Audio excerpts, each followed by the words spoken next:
everyone. You're listening to episode 3 of Intersections in Public Service, the Weldon Cooper Center's podcast that takes a look at some of the most pressing issues facing our community, how public servants of all kinds are trying to address them, and what you can do to help. I'm your host, Ben Fisher, and today we're wrapping up our multi-part series on affordable housing in Central Virginia.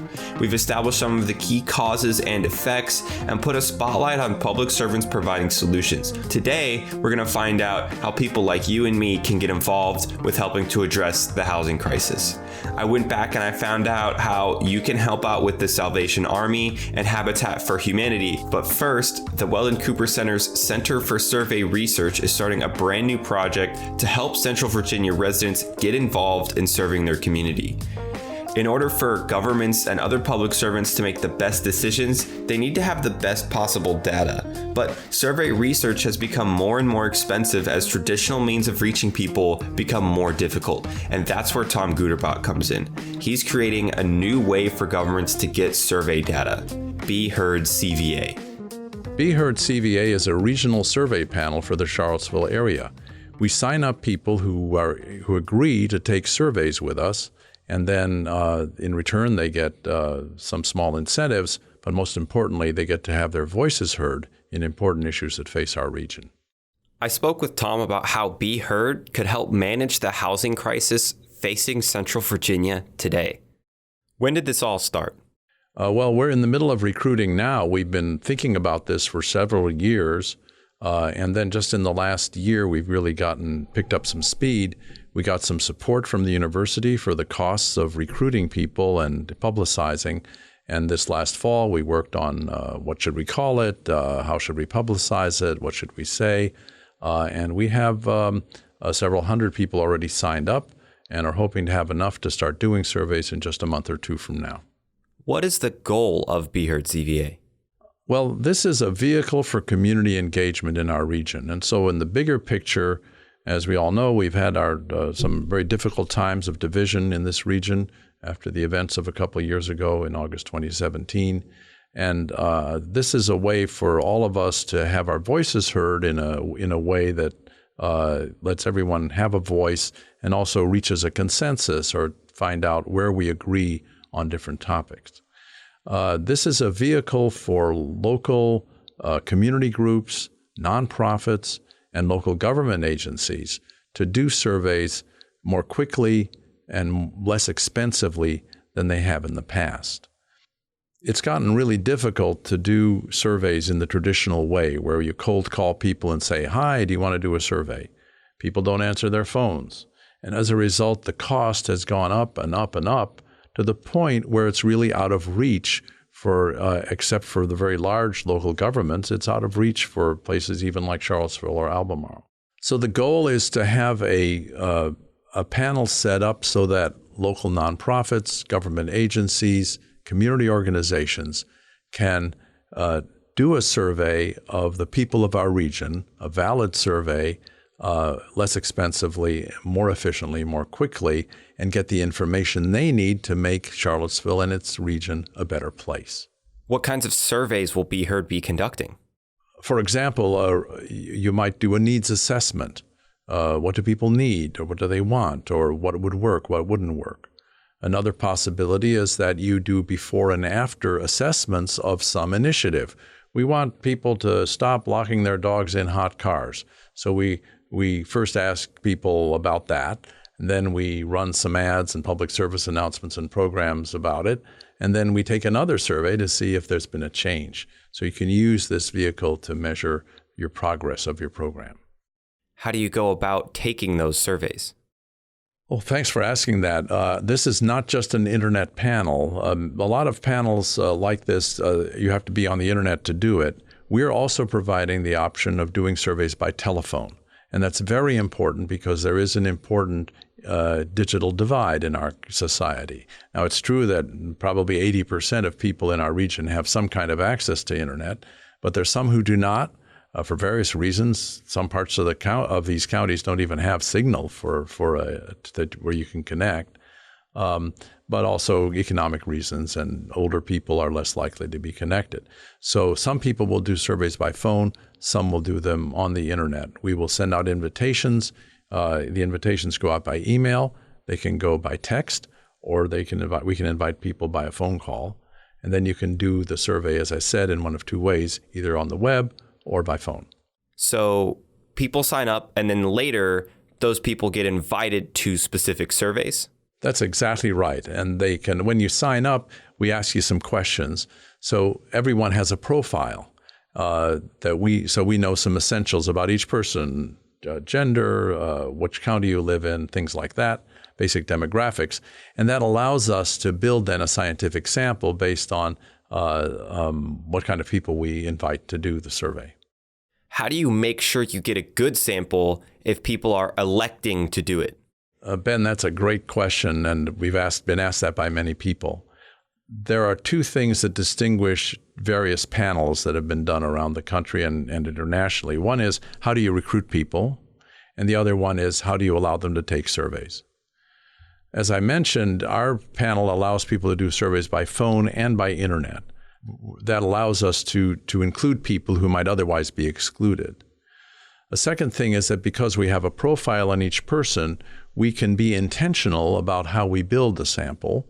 So it may be that the people who volunteer, more of them are highly educated, or more of them live in Charlottesville, or some other problem that doesn't reflect the full population. But when we go out and send out invitations, we can correct that to some extent. Another way that we go about making sure our sample is representative is that we don't just rely on mailing out and phoning people. We also go out in person to neighborhood festivals, to local areas, wherever people gather.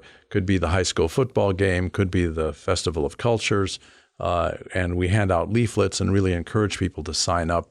And that way we can get a broader outreach to all segments of the community. In the end, it's probably more accurate to do what we call full probability sampling, but that's so much more expensive that for many people, what we offer with the panel will be well suited to their research needs and give them access to data that they just couldn't get any other way. What are you personally hoping to accomplish with BeHeard? My biggest hope is that the Cooper Center and the Center for Survey Research can reestablish the relationships that we used to have with these local agencies.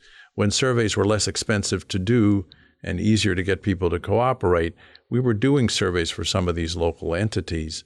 We were doing them by phone for a while. We had a regional survey called the Jefferson Area Community Survey that was done by phone.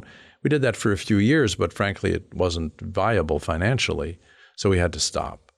And I'm really excited about the possibility of using the magic of survey methods so that more of the citizens, the groups in our area, can have access to real data for decision making and for improving life in our region. Can you think of any ways that BeHeard could help or influence the goals of the Salvation Army? Well, I think an organization like the Salvation Army that's interested in affordable housing and other things other local problems can use survey information in various ways.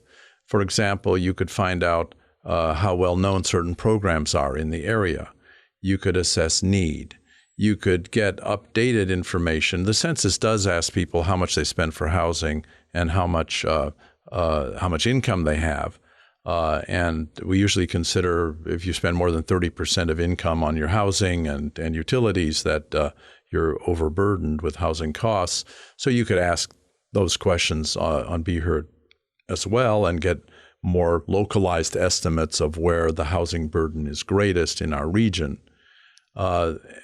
You can also use it for assessment over time. If you're doing some kind of intervention or information program, see if you're having an effect. If over a 1-year period, does people's knowledge of your programs or of solutions change? How can BeHeard help the overall problem of affordable housing? Well, this is an issue that interests a lot of different agencies, not just the Salvation Army. So one thing we've thought about is that we could try to work with several agencies or government groups that are interested in it to create a survey or set of surveys that are on the theme of housing and housing need. And so perhaps this would be a way for more than one agency to benefit from information gathering. In the end, however, let's face it, we're just talking about asking people questions and getting their answers. And that's as far as we can go. We are not building houses. We're not handing out subsidies. We're not taking applications. But it's for that larger collective need for scientific information where BeHeard can really come in. I think one other place where this can help is that this is a real problem in our area, but people aren't exactly sure of how far the problem goes or how to solve it. And as with any issue, people have opinions and political agendas surrounding it too. And what I've found over the years that surveys do is a good survey puts limits on the debate because you put facts before people. And so someone who's making outrageous claims, there's no problem at all, or everybody's got a problem, they no longer can say that because the data are clear that, well, this is where the problem is, this is how big it is, and maybe this will work, maybe this won't work. So I think where the survey information helps is to ground the debate in some facts that are from our local area, not from some other place. How can our listeners get involved? The first thing is we'd love for people to sign up. Just go to our website, which is BeHeardCVA.org, and you could fill out a few questions and become a participant in our surveys. We also have what we call street teams. We have groups of people, some of them are young, some not so young, who go out to community festivals and other areas to help us recruit. You know, you asked earlier, Ben, about how do we get a representative sample? And one way we do that is actively doing outreach to neighborhoods and community events where people gather so that we can reach beyond just the typical civic volunteer. Well, we need personable people who are outgoing, who enjoy being with others, who could help us promote CVA. Thirdly, work with your organization and think about what questions you would like to ask people in this region to help you with making the place better for everyone. We saw in episode 1 that good data is what originally changed the tide from more unit-based affordable housing intervention to household-based affordable housing intervention. And that's why what Tom Guterbock is doing is so important. Gathering quality data is necessary to be able to make effective policy. Once public servants have the necessary data, they can begin to make better informed decisions, which leads to better policy for everyone. But not all public servants are in government. And last week we saw that Habitat for Humanity has been a huge part of helping with affordable housing, and they need your help too. How can people get involved with Habitat for Humanity, and how can people get involved with helping this housing problem in their Central Virginia community? Well, so at Habitat, volunteers are our engine and lifeblood. So people all they need to do is contact our office. They can go through the website at cvillehabitat.org and find out how to get involved. We need volunteers on the job site swinging hammers. We need people who are going to volunteer to help with financial counseling. We need folks to serve dinner, to prepare and serve dinner when we have community conversations among new neighbors to help smooth the transition into new neighborhoods. We need folks who want to volunteer time doing legal work for us. So every dollar that we can save from some of our overhead costs, we put directly into building. We also have a store where we sell recycled housing products, and every dollar that we make at that store, we put right back into our housing operation. So there are a million ways to get involved. The only thing that limits us is our own imagination, and we can be pretty creative. Other organizations need support as well. All of us need funding. We're about to enter into a capital campaign for Southwood and for expanded building operations. So we certainly need financial support. Other organizations need the same. In particular, there are 5 local housing agencies that have been very successful in creating opportunities at the various points on the spectrum. So when you're talking about homeless services, the Thomas Jefferson Area Coalition for the Homeless has been very successful in helping in rapid rehousing efforts and getting people out of homelessness. The Charlottesville Redevelopment and Housing Authority manages several hundred units of public housing as well as Section 8 housing choice vouchers. The Albemarle Housing Improvement Program helps people stay in their homes by providing services through emergency rehab and weatherization and projects and programs like that. The Piedmont Housing Alliance is redeveloping Friendship Court, which is a key strategic initiative, and of course Habitat. So there are others as well. There's a community land trust that's in formation. LEAP, the Local Energy Alliance program, it helps people make their homes more energy efficient, and they're looking for ways to bring their subsidies down to people on the lower incomes. So there are a lot of us involved. One of the really nice parts about Charlottesville is that we all play very well in this space. We don't see ourselves as competitors, but we see ourselves as compatriots. And we know that for any of us to be successful, we all have to be successful. Wow, that is a lot. That's encouraging to hear, though, that there's so many people out there trying to make a positive difference. So one more time, if you can just repeat how people can get involved, what's the website, the phone number, whatever, to reach you. Right.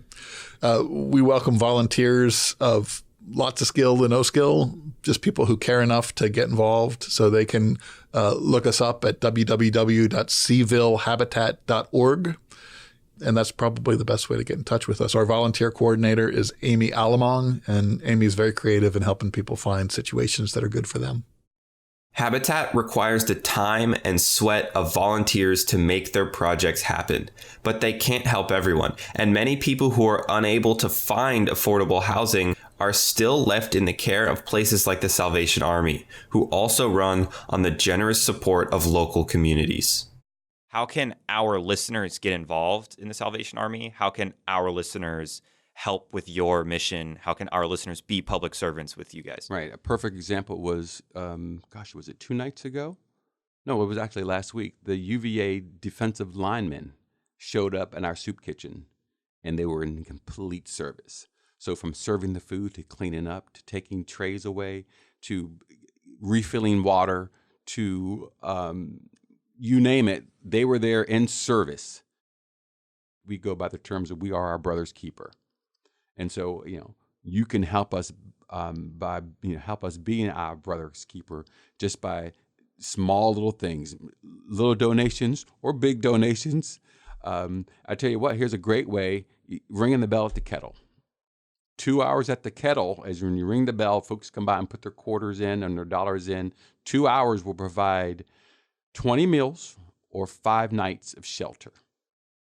So volunteer, get your groups together and get your organizations together. Say, I'm going to go down and ring the bell for the Salvation Army. You'll be making a huge difference. And so it's little things like that. I get my kids involved. I mean, immediately when I took the job, they were like, okay, this is what your dad's doing. This is what you're doing. It's giving back, man. It's just that simple. Again, we always need monetary donations. That kind of keeps the lights on, and that's what I'm required to do.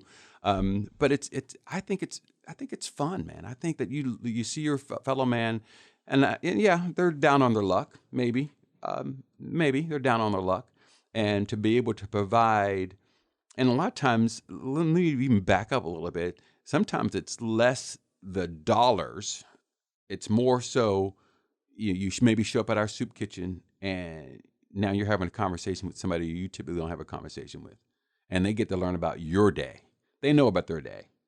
And so it gives them a sense of normalcy, and it absolutely fills the heart. It does. And so our guest, and we call them guests, again, maybe down on their luck in this particular moment, but that doesn't necessarily mean that they're anything less than anybody else. They just need a hand, a leg up, I should say. And so how our community or your listeners can help us, it's first and foremost, we are completely transparent. I believe every dollar that comes in, like 86 cents, 87 cents, goes directly to a particular program. And so we're fiscally, and we're good stewards of folks' kindness and generous donations. But I like to invite folks, come on down and see what we're doing. And so this is a formal invitation. You call Antonio Rice, 434-295-4058. Call me up, say, hey, I want to come down and see what you guys are doing. Or, hey, I want to get my kids involved in what you guys are doing. The Covenant School are wonderful, wonderful contributors to us. And when I say contributors, they bring their kids out, and then they help us paint and help us do beautification projects, things of that nature. So there's lots of ways to help us. But I want you to come down and take a look. Come on down, take a look, and see how you might want to get involved. I mean, I can tell you we got all these things. Like, I don't want to do that. Heck, I tell you what, we give all these wonderful donations at our family store. Sometimes we need help sorting through that stuff and getting it out on the floor. There's lots of ways to help. Come on down and take a look. Good policy is the first step that needs to be taken to address affordable housing. Not being stuck to the old ways of doing things and not giving in to lobbyists is going to be necessary to make real change so that affordable housing policy can benefit more people. But in the meantime, places like Habitat for Humanity and the Salvation Army are our first line of defense.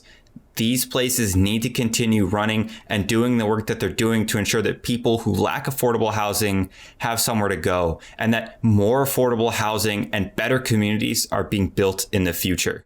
With the help of everyday people, these amazing public service projects become a reality, but not without. Over the past several episodes, we found the causes and effects of the housing problem, but the most important takeaway is that while people like Dan Rosenwig are critical parts of the solution, improving the community will always begin with normal average citizens. To be part of the holistic solution, you can go to your Charlottesville City Council meetings and talk to them about changing affordable housing policy. To volunteer at Habitat for Humanity, you can visit cvillehabitat.org. And to volunteer for the Salvation Army, you can visit virginiasalvationarmy.org/CharlottesvilleVA.